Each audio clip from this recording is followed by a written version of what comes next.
Casting YouTube from your PC to your TV is fast, simple, and works on almost any modern television. As long as your TV supports casting, or you have a device like Chromecast, Google TV, or a smart TV with built-in casting, you can mirror YouTube in just a few clicks. Here's the clean, step-by-step guide. Start by making sure your PC and TV are connected to the same Wi-Fi network. Casting won't work if they're on different networks, guest networks, or VPNs. Next, open your browser on your computer and go to youtube.com. Play any video you want to watch. Look for the cast icon in the bottom right corner of the video player. It looks like a small TV screen with a Wi-Fi signal.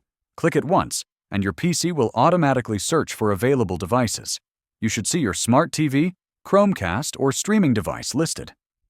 Select your TV from the menu. Within a few seconds, the video will shift from your computer to your television. You can control playback, pause, skip, adjust volume, or choose a new video, right from your PC without interrupting the stream. If the cast icon isn't showing, try these quick fixes. Make sure Chrome is updated, restart your TV, disable VPNs or proxies. Ensure your TV's casting feature is enabled. Once connected, casting YouTube from PC to TV gives you a smooth, cinema-like viewing experience with full control from your computer.